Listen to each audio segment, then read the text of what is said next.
안녕하세요. 여러분은 인생이 밑바닥에 있을 때 기적을 경험해 본 적이 있나요? 이제는 끝인 줄 알았던 인생에 한 줄기의 빛이 들어온 순간, 그 믿기지 않은 경험을 나누어 보고 싶어서 이렇게 글을 쓰게 되었습니다. 저는 체조 선수 출신 아버지와 약사인 어머니 사이에서 태어난 막내딸이었어요. 어릴 때부터 아빠와 저는 항상 체육관을 돌아다니면서 함께 배드민턴이나 운동을 했던 기억이 있었어요. 나이 차이가 많이 나는 언니와 오빠는 운동을 싫어했죠. 언니랑 오빠는 엄마를 닮았어요. 책상에 앉아서 가만히 공부하는 걸 좋아했습니다. 반면에 저는 책이랑 사이가 멀었죠. 엄마는 그런 저를 늘 못마땅했습니다. 여보, 막내는 당신을 닮았나 봐. 나 닮았으면 저럴 리가 없는데. 쟤는 도대체 커서 뭐가 되려고 저러는 건지 알 수가 있어야지. 당신 애 앞에서 할 말 못할 말 안 가리고 정말 다 할 거야? 우리 막내가 어때서 그래? 건강하게 잘 크고 있는데. 아빠는 제 마음을 알아주는 유일한 가족 구성원이었습니다. 엄마한테 혼나서 기분이 안 좋은 채로 방 안에 쭈그려 있는 제 이름을 부르는 아빠였습니다. 우리 막내딸, 엄마가 아까 혼내서 기분 안 좋지? 아빠가 엄마 몰래 아이스크림 사줄게. 먹으러 가자, 응? 좋아? 저는 초등학교 때부터 본격적으로 수영을 배웠어요. 아빠의 피를 물려받은 저는 체육 쪽으로 재능이 있었거든요. 어릴 땐 시 대회에 나가서 금상도 땄고 수영계 유망주로 떠오르기도 했답니다. 중학교에 올라갔을 때 저는 전지훈련을 다니느라 수업을 제대로 못 들었어요.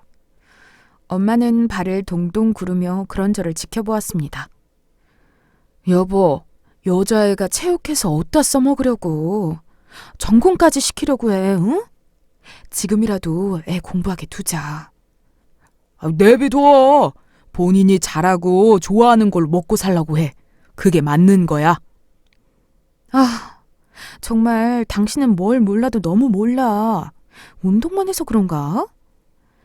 엘리트였던 엄마는 체육대학교 출신 아빠를 무시하기 일쑤였어요. 아빠가 안 입고 왔나 봐요. 세상 물정 모르고 하하하 웃으면서 단순하게 사는 아빠였으니까요. 어쩌면 아빠가 현명한 걸 수도 있죠. 여튼간에 저는 아빠의 응원을 등에 업고 국가대표라는 꿈을 향해 앞으로 나아가고 있었습니다. 체육 고등학교를 진학하고 전국대회를 앞두고 있던 그때 불길한 전화가 한 통이 왔어요. 너 어디니? 아빠 지금 크게 다쳤으니까 빨리 응급실로 와. 뭐라고? 두 귀를 의심할 수밖에 없던 전화 한 통. 수화기 너머로 들려오는 엄마의 다급한 목소리는 상황의 심각성을 나타냈습니다. 불안은 현실이 되었어요. 아빠는 음주운전 차량에 치여서 일주일간의 사투 끝에 중환자실에서 생을 마감하였습니다. 사람 인생이라는 게 황망하더라고요, 참. 하루아침에 나의 전부이자 내 세상인 아빠를 저는 떠나보내게 되었습니다. 그런데 나쁘고 힘든 일은 한꺼번에 온다고 하잖아요. 아빠의 죽음으로 인해서 전지훈련에서도 집중을 못했던 저는 그만 체력 강화 시간에 어깨를 접지르고 말았습니다. 인대가 끊어지는 극심한 통증을 겪었고 한국으로 들어와 정밀검사를 받아보았지만 당분간은 운동을 쉬어야 한다는 의료진의 말만 돌아올 뿐이었어요. 저희 엄만 너 운동 그만해. 그 전까진 네 아빠 때문에 내가 가만히 참고 있었는데 이젠 안 되겠다. 안 돼. 어떻게 이걸 그만둬. 절대 안 돼. 하지만 아빠가 떠난 후 저희 집의 실세는 엄마였어요.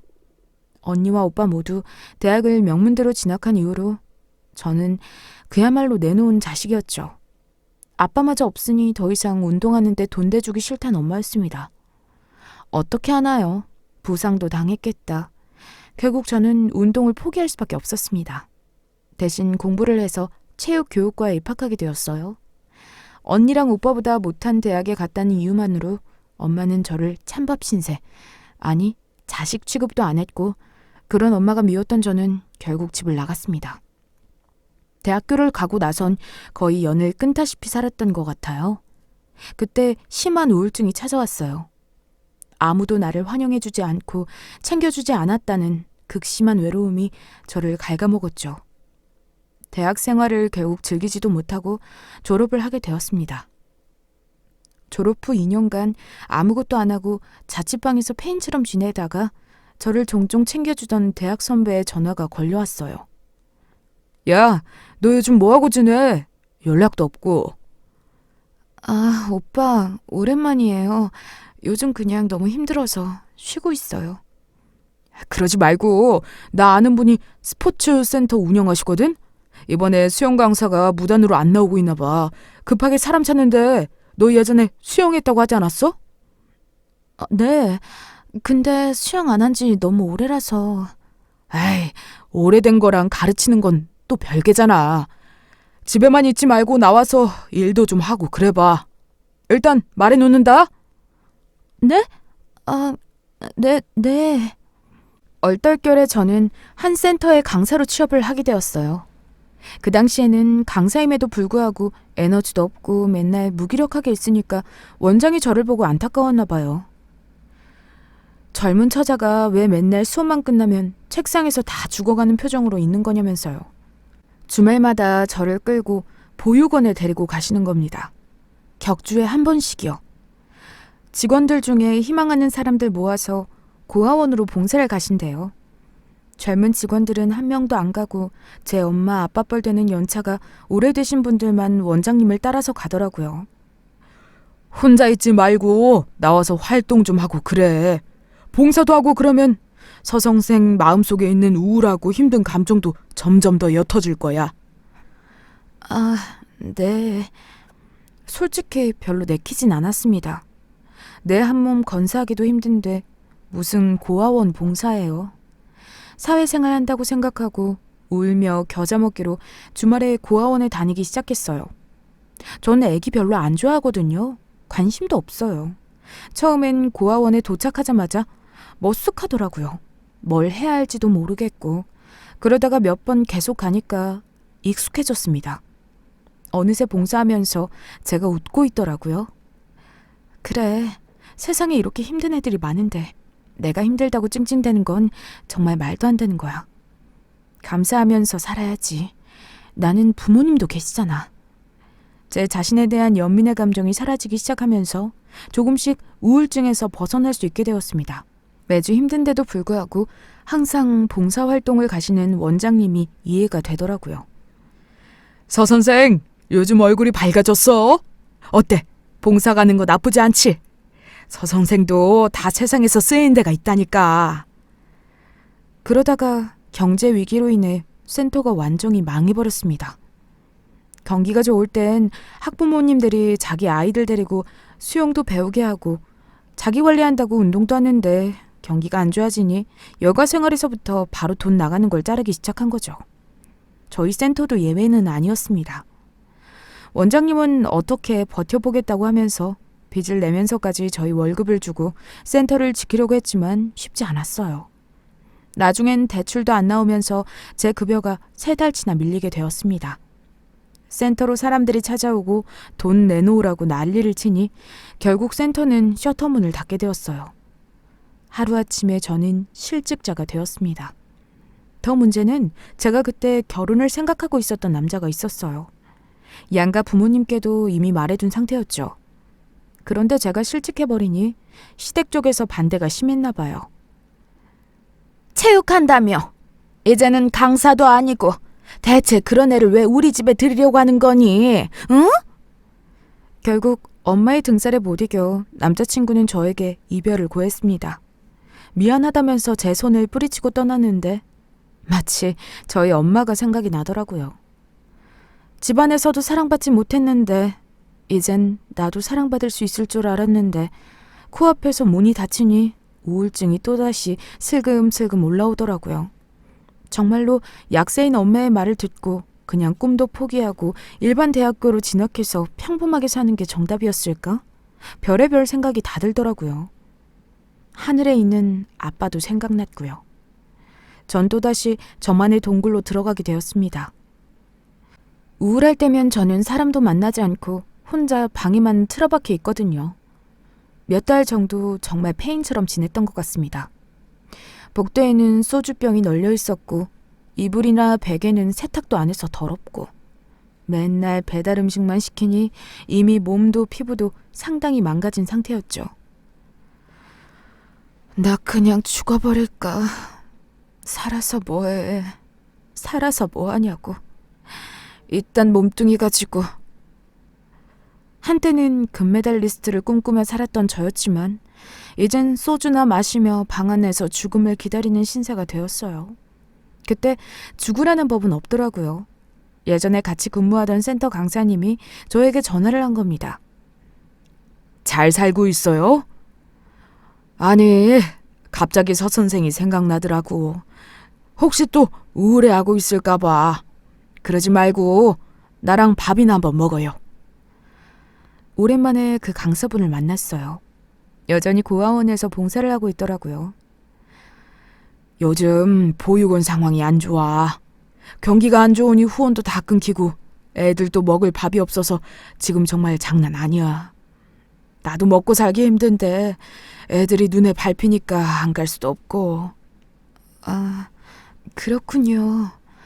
그래서 말인데 혹시 별다른 일 없으면 다시 보육원에서 함께 봉사하는 거 어때? 아니 왜 서 선생 봉사할 때 정말 좋았잖아. 표정도. 나 좋자고 부탁하는 건 아니고 그래도 애들은 도와야 하니까. 아, 죄송해요. 요즘 사실 밖에 나가는 것도 힘들 정도로 정신이 많이 없어서. 나중에 시간 되면 다시 봉사 시작할게요. 서 선생. 죄송합니다. 거절하고 저는 집으로 돌아왔습니다. 나도 죽을까 말까 하는데 봉사는 무슨 배부린 소리 하고 있네. 삐뚤어진 마음으로 일주일을 보냈어요. 그런데 이상하게 눈앞에 자꾸 아른아른 거리더라고요. 그 보육원이요. 여보세요?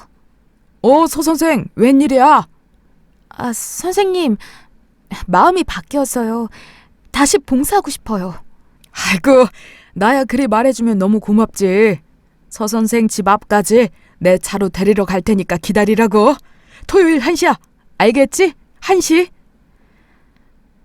고아원 애들은 여전히 천진난만하면서 얼굴엔 어딘가 그늘이 져 있었습니다. 그런데 제 눈에 유독 밟히는 두 아이가 있었어요. 수척하고 무표정에 슬픔이 가득해 보였습니다. 자꾸 눈길이 가길래 거기 원장님에게 슬쩍 물어봤어요. 쟤네들은 왜 맨날 붙어 다니고 다른 애들이랑 안 다녀요? 아, 여기 센터 온 지 1년 정도 된 애들인데 남매예요. 아, 사정이 너무 딱해서. 무슨 사정이 있는데요? 글쎄, 엄마 아빠가 음주운전하는 차에 치여서 즉사했잖아. 즉사요? 그래, 즉사. 저 집안이 엄청 가난했어. 반지하에 비 오면 물 들어오고. 사람 살 것도 아니었지. 부모들이 어떻게든 애들 책임지겠다고 자전거에 술에 연결해서 폐지 주고 팔고 그랬거든. 그 엄마가 경계성 지능장애고 아빠도 그럴 거야. 그래도 사랑이 참 많은 분이신 것 같았는데. 아파트 옆에 있는 판자촌에서 살던 남매였답니다. 폐지 주우러 아파트 단지까지 오니 거기 살던 한 할아버지가 그들을 안 이쁘게 봤나 봐요. 술을 마시고 운전대를 잡은 그 할아버지가 그 남매 부모들을 차로 쳐버린 겁니다. 알고 보니 치매 증상과 정신과적 망상장애가 있으셨대요. 법원에서는 진료 기록이 인정되어서 집행유예가 떨어졌고 할아버지네 가족은 돈 없다고 배째라는 식으로 나와서 피해 보상금도 못 받았답니다. 그러면 주변에 친척들은 없었대요? 애들만 남겨줬는데 돕겠다고 나서는 친척들이 없어요? 친척들도 다 등을 돌렸대요. 고모라는 사람은 걔네들을 왜 우리한테 맡기려고 해요? 돈 준대? 보험금 나온 거 있어? 쥐뿔도 없는데 뭔 소리라는 거야? 되려 엄청 화를 냈다대요. 결국에 이 보육원까지 오게 된 거죠. 처음엔 동생만 이 방 제가 왔는데 오빠랑 안 떨어지겠다고 난리를 쳐서 결국 남매가 꼭 붙어 다니는 거랍니다. 오빠는 동생을 또다시 뺏길까봐, 동생은 오빠 곁에서 떨어지게 될까봐, 그래서 그 두 남매는 고슴도치 마냥 가시를 바짝 세우고 사람들을 경계하는 거였어요. 사정이 딱하더라고요. 원장은 그 아이들에게 너무 마음 주지 않아도 된다고, 여기 사연 없는 애들 없다고, 다 시간이 흐르면 여기 적응할 거라면서 저에게 말씀을 해주시더라고요. 그래서 저도 그러려고 노력했지만 자꾸 눈에 밟히길래 몰래 그 남매의 간식을 챙겨주곤 했습니다. 그 덕에 남매도 조금씩 저희 봉사자들에 대한 경계를 푸는 듯 해보였어요. 저도 봉사를 시작하면서 조금씩 마음의 여유가 생기기 시작하더라고요. 그 무렵 거기서 한 봉사자를 알게 되었습니다. 고등학교에서 국어 교사를 하고 있는 분이라고 하더라고요. 매주 주말 혼자 와서 애들 기저귀 갈고 험하고 더러운 일을 도맡아서 묵묵하게 말 한마디 없이 땀 흘리며 하는 그 사람의 모습을 보면서 호기심이 생기더라고요. 어떻게 오게 된 건지, 뭐 하는 사람인지 이런 것들이 궁금해지기 시작했습니다. 주말마다 만나다 보니 안면을 트게 되었고 하루는 봉사자들끼리 저녁에 모여서 밥을 먹는 시간이 있었어요. 그때 그 사람과 제가 확 가까워지게 되었습니다. 그분도 저를 신경 쓰고 있는 모양이더라고요. 괜시리 기분이 좋았습니다. 사실 제가 보육원 출신이에요. 저 부모님이 안 계세요. 옛날에 듣기론 엄마가 미혼모였고 아이를 낳고 저를 보육원에 두고 갔다고 하시더라고요. 처음엔 원망을 많이 했는데 도끼가 생겨서 열심히 살다 보니까 지금 이렇게 번듯한 직업도 가지게 되었고 이젠 이해가 되어서 봉사도 하고 이렇게 살고 있네요. 참 마음이 따뜻한 사람 같았어요. 그날 3시간이 넘는 대화를 마치고 집에 가서도 아쉬움이 남아서 연락을 드리게 되었어요. 저희는 순식간에 가까워지게 되었고 조심스럽게 만남을 시작하게 되었습니다. 2년간의 고제 끝에 저희는 결혼 이야기를 꺼내게 되었어요. 그 남자도 저도 결혼 정년기를 훌쩍 넘겼으니까요. 저도 저희 가정사를 이야기해 주었습니다. 사실 엄마랑 연을 끊다시피 살고 있으니까 저도 그 남자랑 처지가 다를 바가 없었거든요. 그래서 결국 저희는 결혼식을 올리지 않고 혼인신고만 하고 살게 되었어요. 저희 엄마는 이미 제가 창피하다면서 저를 숨기기 급급했기 때문에 제가 어떻게 살던 더 이상 관여하지 않았습니다. 결혼도 하나도 안 도와줄 거라면서 알아서 하라고 하시더군요. 그나마 남자 직업이 고등학교 교사라서 큰 반대를 하지는 않았던 것 같습니다. 그렇게 1년 정도 서울에서 결혼 생활을 하다가 저희는 지방에 내려가게 되었어요. 남편이 지방에 있는 한 학교에 근무지 발령이 났거든요. 오랜만에 친오빠한테 연락이 왔어요. 조카가 제가 보고 싶다고 떼를 쓰고 난리라면서요. 사실 저희 오빠랑은 간간히 연락을 주고 받았거든요. 엄마랑 언니는 결이 비슷하고 오빠가 저희 친아빠랑 성격이 닮아서 제가 오빠한테는 마음의 문을 닫지 않고 열어둔 채로 있었습니다. 알겠어. 준이가 고모 보고 싶다면 고모가 올라가야지. 이번 주 주말에 올라갈 수도 있으니까 좀만 기다려. 오랜만에 차를 끌고 저는 서울로 올라갔어요. 이상하게 날씨가 너무 화창하더라고요.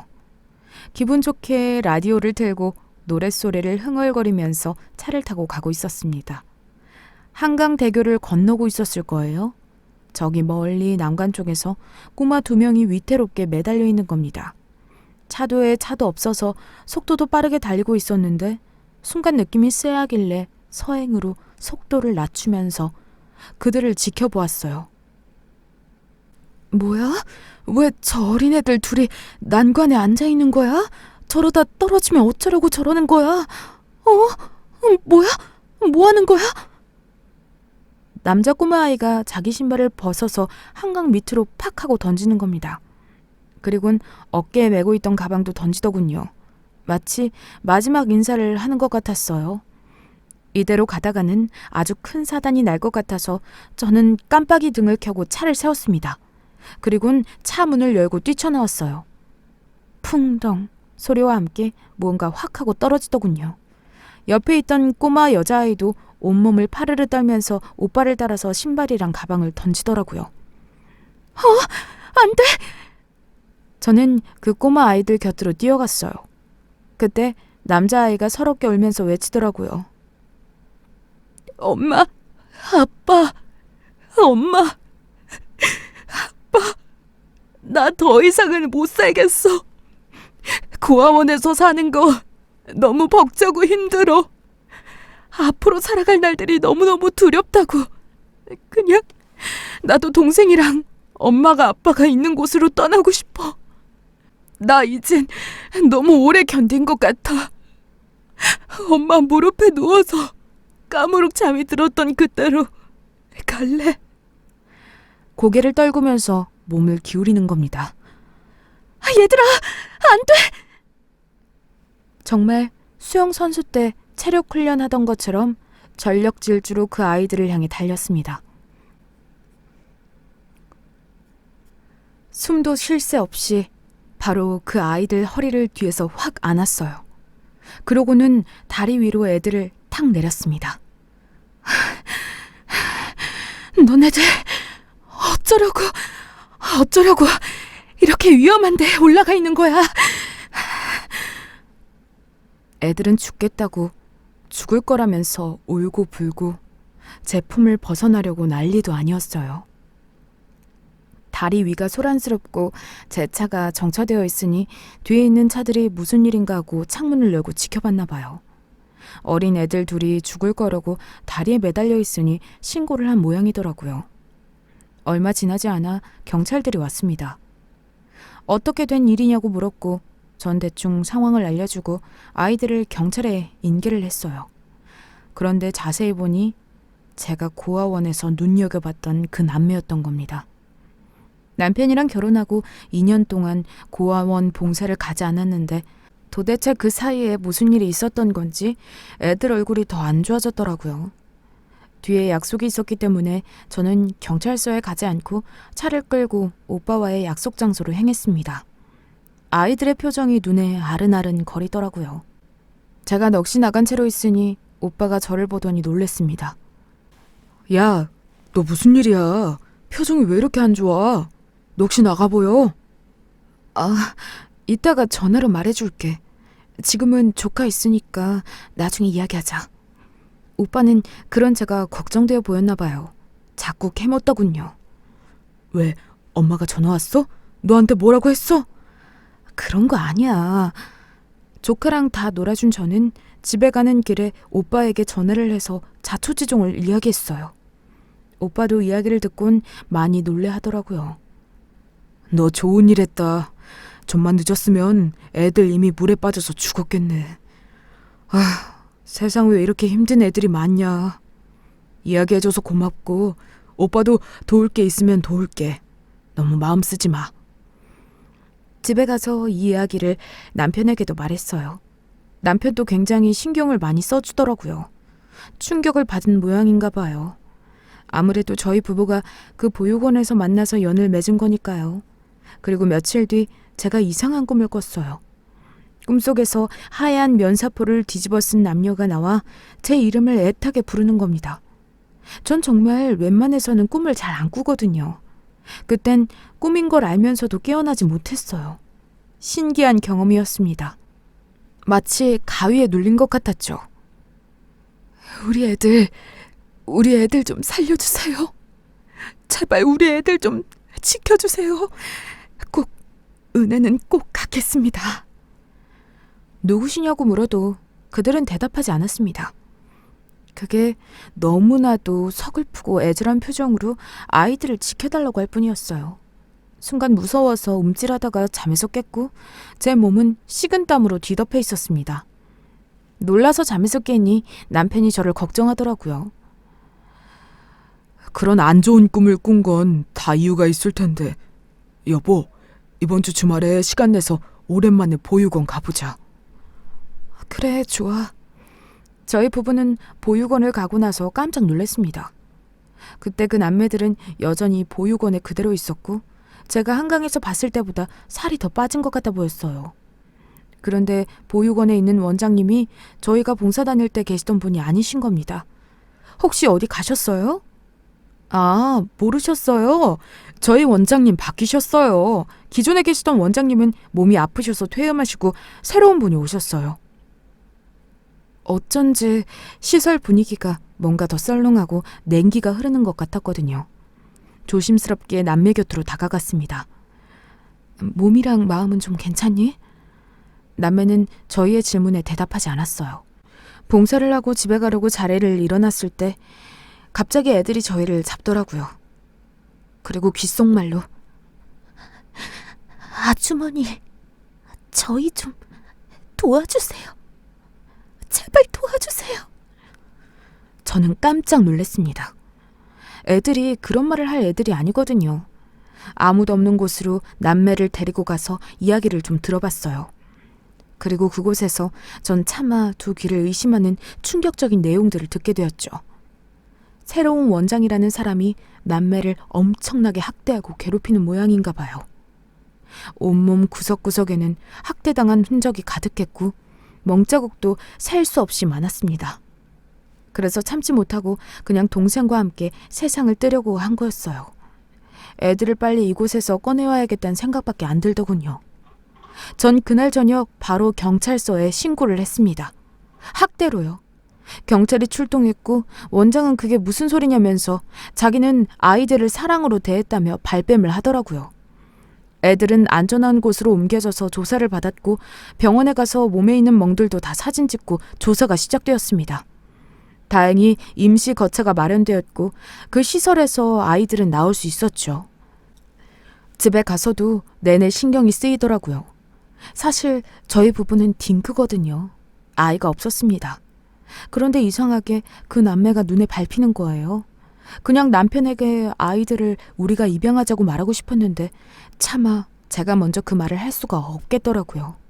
저도 몸이 안 좋아서 일을 쉬고 있는데 아이까지 입양하면 남편의 어깨는 더 무거워지는 거니까요. 그리고 입양이 그렇게 쉽게 정할 수 있는 것도 아니고요. 그런데 그때 남편이 저녁을 먹다 말고 저에게 진지하게 말을 꺼내는 겁니다. 여보, 우리 그 아이들 입양할까? 애들이 너무 불쌍해. 나 어릴 때 보는 것 같아서 마음이 찢어져. 나도 어릴 때 시설에서 엄청 괴롭힘 많이 당했거든. 나 같은 경우엔 형들이 날 엄청 때리고 괴롭혔어. 근데 원장님은 그걸 알면서도 아무런 조치를 안 취해주셨고 그게 나한테는 큰 상처로 남았거든. 어른들이 그때 나를 도와줬다면 내가 조금 더 행복해지지 않았을까 하고. 정말이야? 당신 진심이야? 나도 아이들이 자꾸 눈에 걸려서. 저희 부부는 오랜 시간 동안 고민을 한 끝에 결정을 내리게 되었습니다. 저희 친정엄마에게 아이 입양 사실을 밝히니 그야말로 집안은 완전히 쑥대밭이 되었어요. 너 미쳤니? 너가 임신을 못하는 몸도 아니고 입양아가 웬 말이야. 어릴 때부터 온 집안에 사고란 사고는 다 치고 다니더니 이젠 하다하다 남의 자식을 데리고 와서 키운다고? 옛말에 검은 머리 자식은 거두는 게 아니라고 했어. 엄마 눈에 흙이 들어가도 절대 안 된다. 엄마, 우리 부부도 정말 신중하게 생각하고 결정 내린 거야. 엄마가 안 된다고 해서 우리가 입양을 안 할 건 아니지만 미리 말해두는 거야. 너 정말 엄마 화나게 할래? 됐다.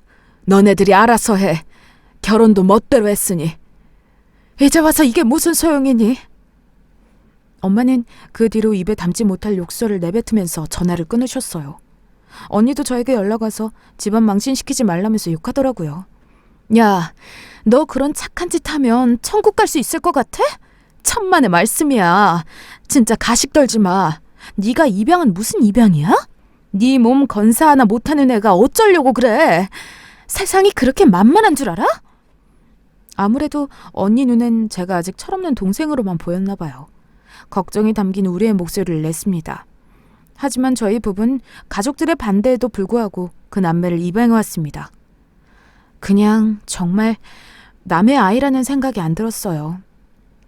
아무래도 애들은 어릴 때부터 봐왔고 저희가 이렇게 만난 건 운명이라는 생각이 들었거든요. 아이들도 시간이 지나면서 저희 부부에게 마음의 문을 열었습니다. 얼굴도 밝아지고 너무 행복하게 매일 집에서 웃음소리를 냈어요. 시간이 흐르니 엄마 아빠라는 말도 잘했고요. 하루는 어버이날에 학교에서 편지를 써왔어요. 엄마, 아빠, 저희 남매를 거둬주셔서 감사합니다. 엄마, 아빠 덕분에 저희가 따뜻한 이불에서 자고 맛있는 음식을 먹으면서 살 수 있어요. 너무 감사합니다. 꼬불꼬불하게 쓴 편지를 저에게 건네고 가슴팍에 카네이션을 달아주는데 어찌나 감동적이던지요. 차마 말로 할 수 없는 진심이었습니다.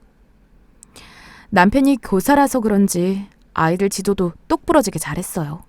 비록 사춘기가 왔을 땐 저도 힘들 정도로 아이들이 반항도 세고 서로 냉전일 때도 있었어요. 자기네들이 버려진 자식이라고 우울증이 크게 와서 한동안 학교를 못 간 적도 있었죠. 그 마음이 이해는 가지만 엄마로선 참 속상했습니다. 그래도 사춘기 시절이 지나가고 나서부턴 다시 관계를 회복하게 되었어요. 그러다가 첫째가 학교에서 애들을 패고 온 거예요. 준이 어머님 되시죠? 담임 선생님입니다. 준이 관련해서 말씀드릴 게 있어서요. 교무실로 와주셨으면 하네요. 심장이 쿵 하고 떨어지는 것 같더라고요. 전 괜히 우리 아이들이 입양아이라고 입양아라서 저런 거라며 괜한 트집이나 손가락질 당하지 않고 살았으면 하는 마음이 있었어요. 그런데 아이를 패서 선생님한테 전화가 오다니요. 너무너무 충격적이었습니다. 아무리 사춘기고 삐뚤어져도 그렇지 이건 선을 넘었다는 생각에 처음으로 준이에게 회초리를 들었죠. 종아리가 빨개질 때까지 내리치고 또 내리쳤습니다. 준이는 저에게 절대 잘못했다고 안 하더군요. 자존심이 무척이나 강한 아이였어요. 너 엄마가 선생님이랑 만나고 온 다음에 다시 말하자. 어디서 그런 버르장머리 없는 걸 배워가지고. 준이랑 어떤 한 아이가 크게 싸웠나 봐요. 화가 난 준이는 아이에게 의자를 던지면서 얼굴을 마구 때렸고 그 아이 코뼈가 부러진 모양이었어요. 그 애 부모님이 학교에 찾아왔고 교무실을 얻고 나갔나 봐요. 한바탕 난리였답니다. 전 이게 어떻게 된 일인가 싶어서 자세히 물어보았습니다. 그런데 뜻밖의 대답을 담임 선생님이 아니라 준이의 친구로부터 듣게 되었어요. 선생님과의 상담이 끝나고 교무실 밖을 나오는데 한 아이가 저를 붙잡고 준이 엄마냐고 묻더라고요.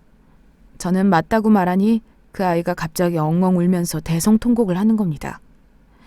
알고 보니 그 아이 할머니랑 둘이 사는 차상위 계층 아이였나 봐요. 급식비 낼 돈도 없어서 맨날 굶고 다니고 교복도 꼬질꼬질하고 몸도 약하니까 괴롭힘의 대상이 되었나 봅니다. 그런 아이를 지켜준 사람이 준이었대요. 저한테는 받아가는 용돈을 그 아이에게 건네면서 굶지 말라고 이야기해주고 항상 체육 시간에 혼자 있을 때 곁에서 그 아이를 지켜주었나 봅니다.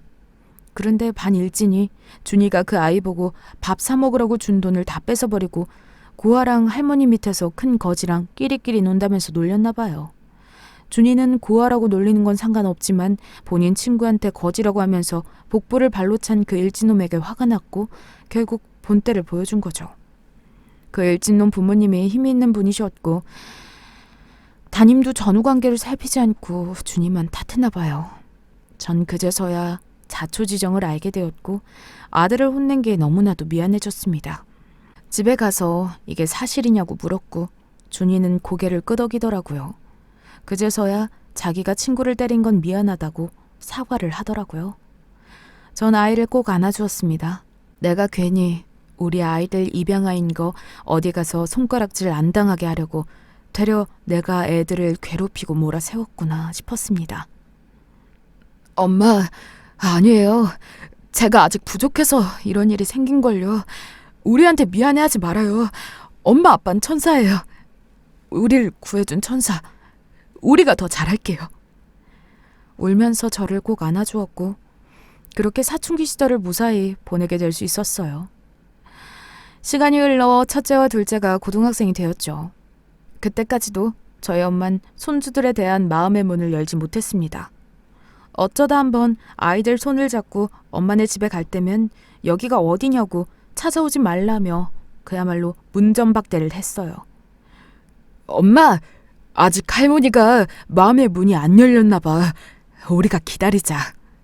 아이고, 우리 아들 벌써 다 컸네. 맞아, 엄마. 우린 할머니 이해해. 참 속이 깊은 딸내미와 아들 녀석이었습니다. 아이들이 한참 대학 입시 준비로 바쁠 때였어요. 저희 오빠에게 연락이 한 통 왔습니다. 큰일 났어. 엄마가 집 앞에서 교통사고를 당했는데 출혈량이 너무 심하다네. 어쩌지?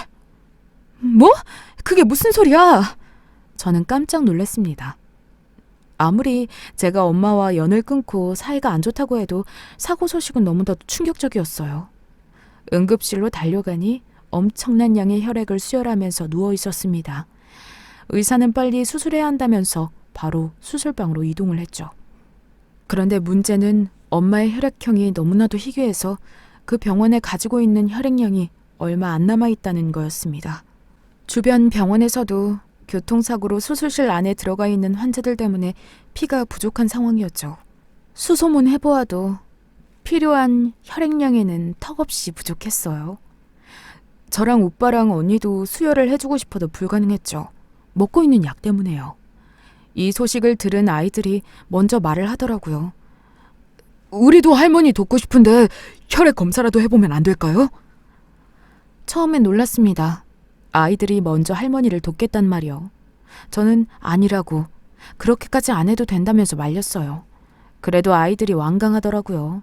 일단 그러라고 했습니다. 그런데 웬걸? 저희 엄마랑 아이들 혈액형이 딱 맞아 떨어진 겁니다. 게다가 딸은 엄청 마르고 몸에 힘이 없어서 수혈을 해주면 현기증이 나거나 몸이 안 좋아질 수 있는 상황이었는데 개의치 않고 할머니를 살리고 싶다면서 자기 왼팔을 내어주더라고요. 그렇게 딸내미와 아들의 혈액이 엄마의 수술방으로 들어가서 사용되었습니다. 수술은 무사히 끝나게 되었고 엄마는 죽을 고비를 넘기고 의식을 되찾으셨어요. 안정이 된 후에야 저는 엄마를 볼 수 있었죠. 그때 병실에 있던 언니가 엄마에게 그러더라고요. 엄마, 손주들이 엄마 살린 거야. 엄마 수술하는데 피가 부족해서 죽을 뻔했어. 근데 엄마가 그렇게 미워하고 받아들이지 않았던 피 한 방울 안 섞인 손주들이 엄마를 구한 거라고. 언니는 울면서 이미 조카들에게 고맙다고, 정말 미안하다고, 어른인 나보다 느녀가 훨씬 낫다면서 눈물을 흘렸어요.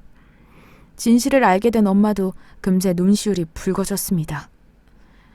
애들 데리고 오라고 어디 있냐면서 찾았죠. 처음으로 엄마가 제 딸 아들을 찾은 순간이었습니다. 할머니가 미안하다. 할머니가 너무너무 창피하네. 그래, 피 섞인 게 뭐라고, 그놈의 피출이 뭐라고. 죽음의 문턱까지 가고 나서야 이제야 알겠다. 사람의 소중함을. 얘들아, 정말 할머니가 미안하다. 그리고 고맙다. 할머니 몸속에 너희들 피가 흐르고 너희들 덕분에 할머니가 살 수 있었으니 얼마나 고마운 일이니. 정말 미안하고 고맙다. 엄마는 말이 끝나자마자 아이들에게 걸어가서 꼭 안아주셨어요. 너무 감개무량하더라고요. 할머니 아니에요. 저흰 할머니가 이렇게 건강하게 다시 돌아오셔서 너무 감사할 뿐이에요. 할머니 덕분에 저희를 살려주신 생명의 은인인 엄마도 다시 만날 수 있게 되었고, 새엄마랑 새아빠 덕분에 행복하게 살 수 있는 걸요. 오히려 저희가 더 감사합니다. 꾸벅하고 90도로 인사하는데 정말 너무나도 인상 깊고 감동적이었습니다. 20년간을 엄마와 으르렁대면서 신경전을 벌였는데 생각하지도 못한 부분에서 저희 가족이 날 세우던 자존심을 접고 비로소 하나가 된 것 같았어요. 정말 한평생 외롭고 힘들게 살았던 저. 늘 가족에게서 인정받지 못하고 못난 딸이라며 무시받던 제가 아이들을 통해 사랑을 주는 법과 받는 법을 배울 수 있게 되었고 저를 괴롭히던 결핍에서 벗어날 수 있게 되었어요. 그리고 이젠 아이들도 사랑을 줄 수 있는 사람으로 큰 게 어찌나 고맙던지요. 대입을 준비하면서 할머니를 위해 수혈까지 해준 우리 아이들. 그 이야기가 학교까지 전해져서 교장 선생님께서 특별히 아이들에게 상을 주었네요. 학교에서 받은 상처를 학교에서 치유하게 된 순간이었습니다. 그리고 얼마 지나지 않아 꿈속에서 아빠가 나왔어요. 아빤 돌아가시고 난 뒤에도 한 번도 제 꿈에 나오지 않으셨거든요. 거의 20년이 흐른 뒤에 제 꿈에 나온 아빤 너무나도 환하게 웃고 있었습니다. 그리고는 저를 꼭 안아주셨어요. 아빠가 선물 준 거야? 나를 위해서 준 선물이야? 꿈속에서의 아빠는 말없이 저를 쳐다보며 고개를 끄덕였습니다. 꿈에서 깬 저는 두 눈에서 눈물이 흐르고 있었어요. 네, 맞아요. 제가 입양한 우리 아이들은 저에게 선물이자 복덩이였거든요. 어떻게 하늘이 저에게 이런 선물을 준 걸까요? 대학에 합격한 우리 딸과 아들. 방학이면 기력이 쇠해진 저희 외할머니를 모시고 강원도, 춘천 등 전국을 돌아다니며 여행을 하곤 합니다. 세상에 이렇게 마음씨가 착한 아이들이 있을까요? 저희 집 식구들도, 저희 오빠도, 언니도 뒤늦게 저에게 사과를 하고 우리 집에 이렇게 천사 같은 아이들을 보내주셔서 감사하다고 이미 돌아가신 아이들의 친부모님이 계시는 묘소에 가서 해마다 인사를 드리네요. 아빠가 꿈속에 나온 그 해에 저와 언니, 오빠, 그리고 남편과 아이들, 엄마까지 온 식구가 모여서 아이들 친엄마 아빠의 묘소를 찾았습니다. 부족함이 많은 저에게 아이들을 맡겨주셔서 감사해요. 꿈속에 나오신 분 맞으시죠? 아이들 덕분에 정말 요즘 저희 가족 행복해요. 애들 걱정하지 마요. 하늘나라에서 마음 편하게 잘 계셔요. 정말 죽는 날까지 책임지고 아이들한테 사랑 주고 보호하고 안전하게 잘 키우고 있을게요. 감사드립니다. 제 말이 끝나자마자 엄마도 뒤이어 그러시더라고요.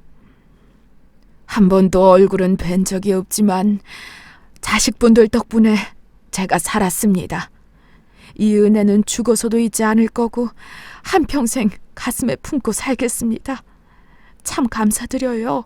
그리고 저희 가족은 묘소에 막걸리를 뿌리며 마지막으로 기도를 마무리했습니다. 그 전까지만 해도 우중충하던 하늘이 그 순간 환하게 구름이 걷히더니 무지개가 나더라고요. 그리고는 정말 신기하게 아이들 곁으로 하얀 나비가 날아들어왔습니다. 막내가 그러더라고요. 엄마 아빠다. 라고요. 흰 나비는 아이들에게 부모님의 영혼과도 같은 존재였습니다. 저희 가족은 웃음을 지으며 그날 그렇게 하루를 마무리 지었네요. 그 순간이 아마 두 가족이 영적으로 하나가 된 순간이 아니었나 싶습니다. 세상은 피는 물보다 진하다라고 하지만 저는 이 말씀을 더 드리고 싶어요. 마음의 피는 강하고 끈끈하다고요.